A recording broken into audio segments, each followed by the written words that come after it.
A number of international film awards this week have nominated Korean director Park Chan-wook's decision to leave for Best Foreign Picture. So what is the universal appeal of this latest Korean production? What has been the response here to Park's decision to leave? And what K-movie is ruling the local silver screen at present?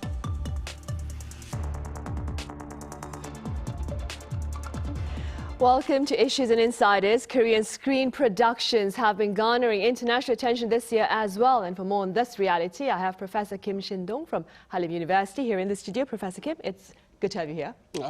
Thanks for asking me to come. Right, thank you for being here. Professor Kim, we also have with us Jason Bechervaise with us. Jason, as always, it's a pleasure to have you here. Yeah, it's always an absolute pleasure to be here talking about Korean content once again. Right, and we'll start with Professor Kim. The Night Owl, Professor Kim, starring Ryu Jun-yeol, stayed on top of the local box office for the third weekend. Let's start with a few words of the popularity of this period thriller. I believe it was set in the Joseon Dynasty. Unfortunately, I haven't watched that particular film yet. Toward the end of this semester, I was stacked with too much work on my desk. So, but I have heard about the film lately from my friends, and I got very different opinions from my friends. Some are applauding quite a bit, but then one of my close film critic friends says that toward the end of the film, he was kind of disappointed. It started as big, but ended quite blurred or dim. But I am aware that in recent years, Korean films set in historical background have made quite good success. And I think one of the reasons comes from the destruction of the genres, traditional genres. Different from many of the historical films produced a decade ago, now we are seeing films set in the past, but looks more like a sci-fi films, zombie films, or hard to fix it, the traditional genre. It's not even a genre film anymore. That, I think, is one of the reasons why it is creating a different space which never existed before. Right, new fusions. Beyond Borders, Jason, director Park Chan-wook's decision to leave, like I mentioned earlier, has been nominated for Best Motion Picture in the non-English category. That's right. At the 80th Golden Globe Awards. It's also been nominated for the Critics' Choice Awards as well. Could you tell us a bit about the significance of these nominations and about the movie itself as well? Sure. So this is Park Chan-wook's new film. It premiered at the Cannes Film Festival in May, where director Park won the award Best Director. And it's an absolutely marvelous film. I personally think it's one of his best works. In terms of the award season, it's all about momentum. So much like Parasite, because Parasite was released, this was a few years ago now, in 2020. It was released in, I think, October time, around when the award season really kicks off. It kicks off in like September with the Toronto and Venice and Telluride festivals. And it's all about kind of generating momentum. So after one nomination, it gets more nominations. And voters, they don't have an awful lot of time to watch everything.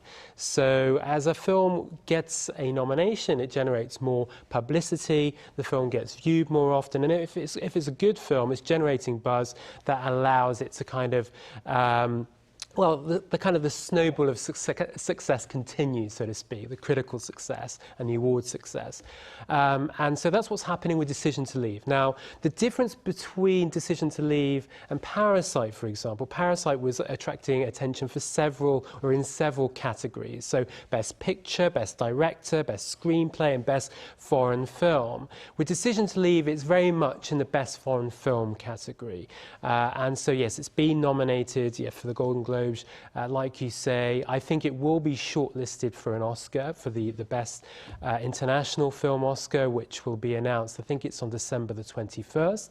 And that's 15 films that will then it'll be cut down to just a few when the nominations are announced. So I think it will be shortlisted. It'll be the first Park Chan-wook film to be shortlisted. The first Korean film to be shortlisted was actually Lee Chang-dong's Burning in 2018, and of course Bong Joon-ho's Parasite would then be shortlisted, nominated, then win Best Picture. And I think what will happen with Decision to Leave is it will be shortlisted, possibly nominated, so not in multiple categories, but for this particular category, Best Foreign Film or Best International Film. Right, and we'll keep our fingers crossed for that. Of course, back here on the local front, Professor Kim, the movie Decision to Leave itself secured a total of 3 accolades at the 58th Daejong Film Award. Could you tell us a bit more about this? Well, as a big fan of Park Chan-wook myself, you know, my expectation about the film already reached it to the ceiling, you know, before I went to the screen. But, you know, too much of expectation usually dilutes your satisfaction, which happened to me.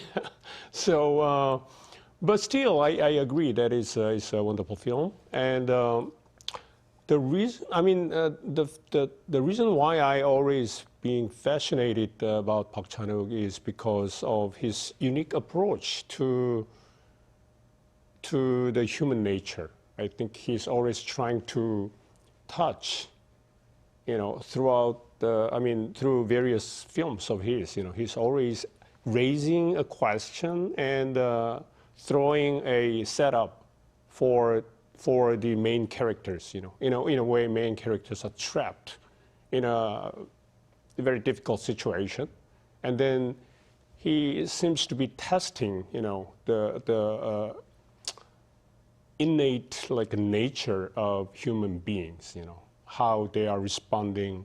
For example, in the case of Decision to Leave, it seems to me he's raising a question on what the love is about, you know. And we can simply speak that the sacrifice comes first in this case, but I don't think sacrifice may be the very correct word, you know, describing what he's trying to uncover throughout this narrative, you know. It's almost like the main characters are putting each other's interest on a higher, you know, priority, and that's why we see that they are sacrificing themselves for each other. But it's more like a sacrifice, you know. It's almost like he's trying to say what love is really about, but totally, and at the same time, it's totally unrealistic, you know. How many of us are ready to die for, you know, for their partners or whoever? But I was thinking like a parental affection, something like, you know, parental affection. Maybe some parents might be, you know, willing to sacrifice themselves for the survival of the kids, and overlapping that kind of affection onto the couple's relationship. But whether this is true or not, it's really Park Chan-wook's aesthetician type of, you know, approach. I always think Park Chan-wook is a representative and the best case of aestheticism, you know, in filmmaking in Korea. So this is again proving his typical style as aesthetician. Right, the scenes, of course, are very captivating. Jason, personally speaking, what is your favorite Korean movie this year and why?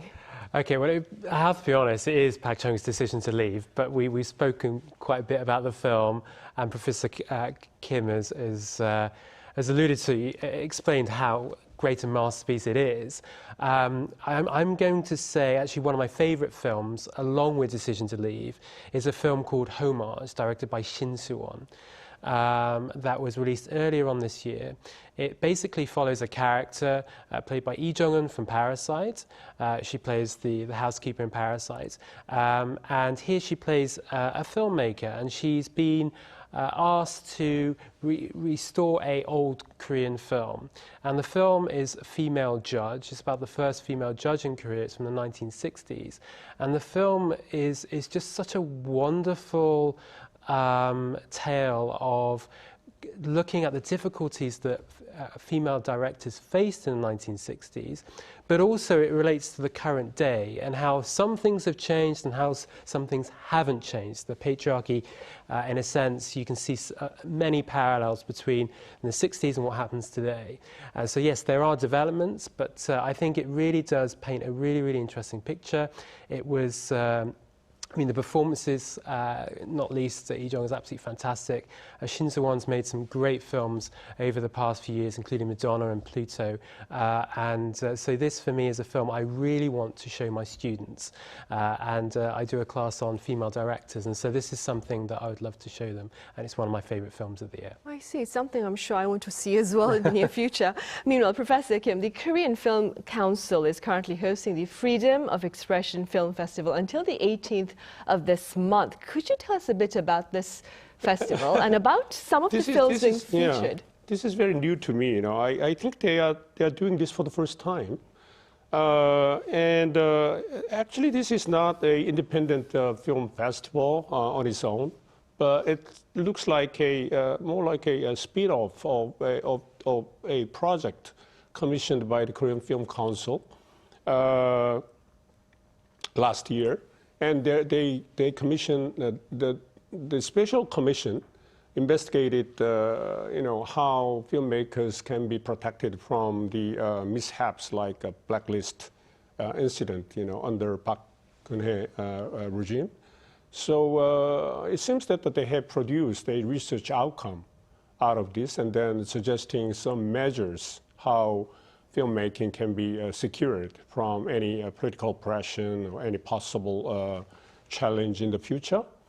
And almost as a kind of concluding event, they created this like a film showing. But unfortunately, they are showing 20 films which were listed, selected as like under oppression in the previous regime, blacklisted, films. And one of the movies was The Taxi. Am I right? Taxi Driver. Taxi Driver, right. Was also included in that list. And then, but they are showing these 20 films in 20 different places around the country, only for once for each film. I mean, totally unrealistic that many general public have an access to watch and discuss. So I think this is more like a symbolic event. So unfortunately, I mean, it would have been much better if they brought this event on online simultaneously together with the offline events, so that actually the general public can have a practical access. Right, that's one point there.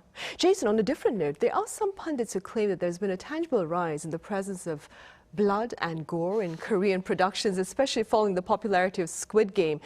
Do you suppose blood and gore is necessary to ensure a greater global audience? Well, I don't think it's anything new. If you look at the Korean films that attracted attention overseas in the early 2000s, many of them were violent. So films such as Old Boy or Kim Ji-in's A Tale of Two Sisters. And in fact, these films were actually labeled in the UK as under branding called Asia Extreme. So even Shiri, Kang Jae-gyu's film, fell under that branding. Yeah, I mean, I think when it comes to Korean cinema overseas, it tends to be genre films, although it is changing now kind of after Parasite and Squid Game, whereby I think audiences are being a lot more experimental and adventurous and just trying out all sorts of different genres. But certainly over the last 20 years, the genre that tends to travel overseas are thrillers or horror films. And so I don't think, the violence in Squid Game is necessarily anything new, but I think what Netflix are doing is that they are producing these series or films that do reflect the appetite that international audiences have for Korean content. And so I don't personally have an issue with it, but I can see how some viewers will be put off by some of the violence in the films. One thing I've always admired about Korean directors is how they convey the culture, the history, the tumultuous history in really creative and inventive ways, and sometimes that is violence. And it's not for everyone, but at the end of the day, I think if you're looking at the success of Korean content, directors and writers and producers have been incredibly successful in kind of conveying and tackling the complexities of Korean history. Yes, it's not, certainly violence, it's not for everyone, but certainly I can see how it's resonating. Right.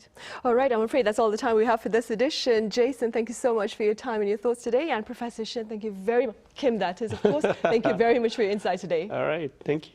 Thank you. Right, well, that brings us to the end of this edition of Issues and Insiders. Thank you for being with us. Have a good weekend. See you on Monday.